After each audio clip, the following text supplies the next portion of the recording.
Oke, assalamualaikum warahmatullahi wabarakatuh. Kembali lagi bersama saya di Koai Channel ya.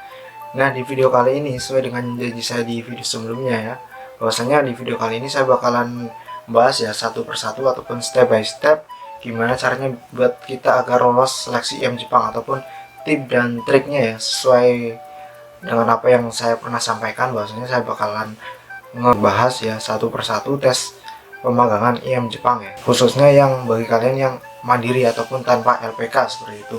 Nah, mungkin untuk video-video saya bakal saya urutkan ya dari tahapan tes yang pertama, kedua, sampai yang terakhir. Di video kali ini mungkin harusnya saya bahas tes matematika dulu gitu ya.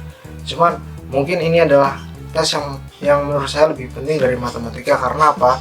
Karena ketika kita udah menghadapi tes ini, sebenarnya kalaupun kita sudah tahu dari awal ya, kita tidak termasuk kriteria itu, maka kita alangkah lebih baiknya nggak usah ikut daftar di pemagangan yang IM Jepang. Oke, jadi saya bakalan ngasih informasi ataupun tips dan triknya dulu yang untuk tes kedua, yaitu kesemaptaan.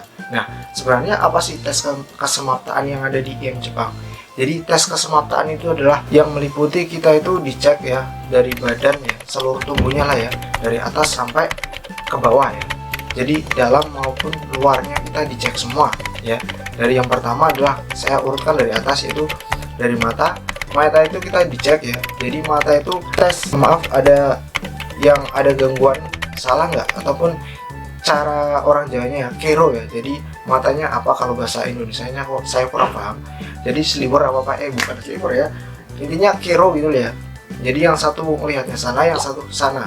Ya otomatis ini adalah menjadi bukan kriteria dari peserta IM Jepang. Jadi untuk mata yang demikian tidak masuk kriteria di persyaratan perekrutan IM Jepang. Yang pertama. Yang kedua adalah mata kita tidak boleh minus ya. Jadi mata kita harus normal, nggak boleh minus ya. Saya tekankan lagi, mata kita nggak boleh minus. Yang artinya orang yang berkacamata tidak masuk lagi kriteria untuk perekrutan di IM Jepang. Itu yang untuk mata ya. Selanjutnya masuk ke bagian mungkin ya gigi ya, gigi. Nah, untuk gigi sendiri, gigi itu juga tidak boleh ada yang bolong gitu ya. Jadi gigi harus benar-benar rapi ya. Jadi giginya harus benar-benar rapi semua ya.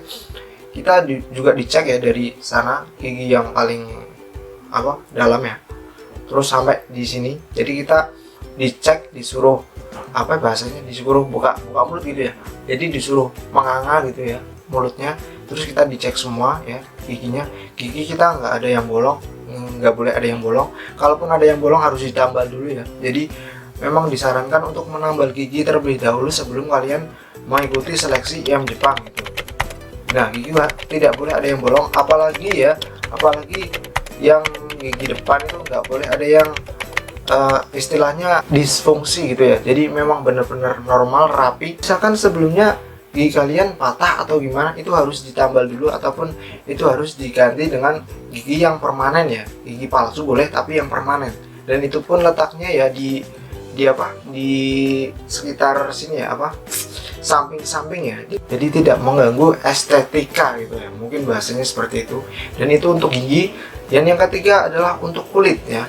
Dan untuk kulit ini kita juga diwajibkan atau diharuskan harus benar-benar bersih ya, terhindar dari segala macam penyakit kulit apapun ya, baik itu panu, kadas ataupun kurap ya. Jadi kalau kalian memiliki penyakit kulit ataupun penyakit yang berhubungan dengan kulit ya, alangkah lebih baiknya ketika kalian ingin mendaftar di IM Jepang harus diobati terlebih dahulu agar penyakit itu benar-benar sembuh ya, agar penyakit itu benar-benar tidak mengganggu aktivitas kalian seperti itu. Nah, itu yang untuk kulit. Untuk tangan ya, jadi memang kita tidak boleh jadi untuk tangan itu memang kita diwajibkan untuk ini ya. Jadi tangan ini benar-benar lurus terus seperti ini ya. Jadi benar-benar lurus, tidak bengkong ini ya, tidak ada yang disfungsi organ terus kayak gini. Kita memang terus jari jemari juga semuanya berfungsi dengan normal, tidak ada yang kelainan atau gimana ya jari jemari. Memang seperti itu tes untuk kesemaptaannya. Terus masuk ke bagian kaki ya. Kaki pun kita tidak boleh kaki yang kan ada tuh kaki yang O terus X ya, mungkin ya X ada tuh ya, seperti itu ya bentuk kakinya, terus ataupun yang O gini. Nah, itu juga kita tidak boleh. Jadi memang benar-benar ketat banget ya untuk seleksi dari kesemaptaan dari IM Jepang ini. Maaf, kita juga dicek untuk bagian kemaluannya ya. Jadi memang dicek di bagian kemaluannya, mungkin hanya untuk menegaskan ya bahwa ini benar-benar laki-laki ataupun ini jadi-jadian gitu. Mungkin seperti itu, karena memang kita juga dicek ya alat vitalnya ataupun alat kelaminnya. Nah, setelah itu masuk ke bagian porsi tinggi badan dan berat badan ya. Nah, untuk tinggi badan sendiri untuk laki-laki di standar IM Jepang yaitu minimal tinggi badannya adalah 160 cm ya untuk laki-laki, terus berat badannya adalah 50 kilo ya. Jadi bagi kalian yang dirasa ingin magang ke Jepang lewat jalur pemerintah, lewat jalur IM Jepang, cuman tinggi ataupun berat badannya kurang memenuhi, saya sarankan buat sering-sering olahraga ataupun mengonsumsi makanan yang bergizi agar berat badan ataupun kondisi badan kalian itu proporsional ya. Jadi nggak terlalu gemuk juga nggak terlalu kurus, jadi memang benar-benar ideal lah ya, ideal standar gitu ya.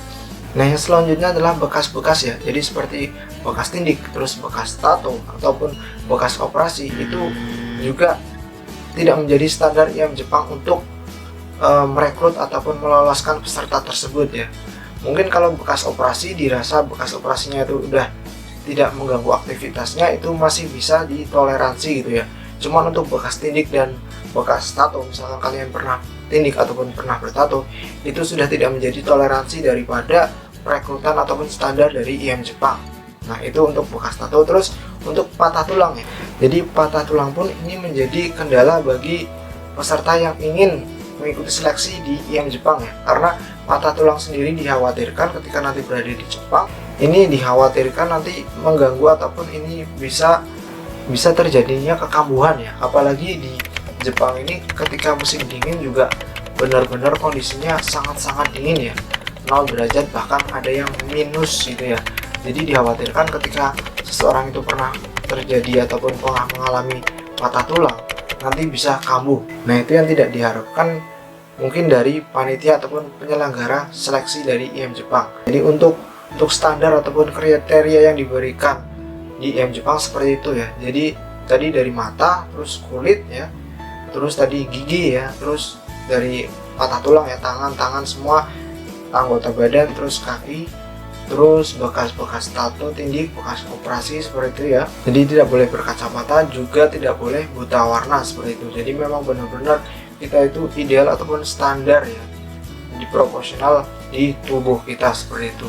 Nah, itu adalah tahapan ataupun itu adalah standar dari IM Jepang. Nah, bagaimana caranya agar kita bisa lolos tes kesemaptaan ya? Sebenarnya untuk lolos di tes kesemaptaan ini peluang untuk lolosnya hampir besar ya, hampir 90%. Karena apa? Karena ketika kalian sudah benar-benar matang, ketika kalian sudah benar-benar mempersiapkannya sebelum tes, pasti kalian sudah bisa. Seperti misalkan berat badan dan tinggi badan, kalian melihat dulu ya. Jadi kalian itu berat badan dan tinggi badannya proporsional nggak, standar dengan yang ditetapkan oleh IM Jepang ya, seperti itu. Jadi ketika kalian bisa menjaga kondisi badan kalian, terus kalian juga menjaga kesehatan ataupun perawatan daripada kulit kalian ya. Jadi agar terhindar dari penyakit-penyakit kulit seperti itu. Terus untuk gigi sendiri ya, minimal setiap hari kalian minimal sehari sekali itu gosok gigi ya, minimal itu sangat minimal, karena ini untuk mencegah ya daripada terjadinya misalkan gigi bolong ataupun gigi yang sakit seperti itu. Karena ini semua bisa menghambat proses kalian untuk bisa lolos di tahapan seleksi ini. Kadang juga saya menemukan ketika saya berada di tes tersebut dan orang-orang dengan mungkin berat badannya yang kurang, itu biasanya mereka makan dan minum sebanyak-banyaknya sebelum mereka dipanggil untuk menjalani tes kesemaptaan itu. Jadi biasanya mereka membawa pepaya ya, jadi pepaya banyak itu terus dimakan ataupun roti gitu ya, makan terus sampai benar-benar itu bisa mempengaruhi kondisi berat badannya gitu ya, tapi hanya untuk sementara seperti itu. Yang penting pada waktu tes kesemaptaan itu kita standar, kita sudah bisa sesuai yang diharapkan oleh IM Jepang seperti itu. Nah, mungkin itu adalah tipsnya. Jadi sebelum kalian mendaftar ataupun sebelum kalian melaksanakan tes kesemaptaan, pastikan bahwa di tubuh kalian, pastikan bahwa kondisi badan kalian sehat, proporsional, dan tidak ada gangguan-gangguan fisik ataupun gangguan lainnya seperti yang sudah saya jelaskan ya, dari mata, terus gigi ataupun anggota tubuh kalian yang lainnya, karena tes kesemataan ini adalah tes yang 90% kalian bakal lolos ketika kalian sudah mempersiapkannya dengan benar, oke, dengan baik. Nah, mungkin video kali ini cukup sampai di situ saja. Untuk video selanjutnya mungkin saya bakal kasih tips dan trik untuk lolos tes matematika. Sekian dari saya. Mungkin bila ada salah kata ataupun mungkin ada kata-kata yang kurang berkenan, saya mohon maaf. Wassalamualaikum warahmatullahi wabarakatuh.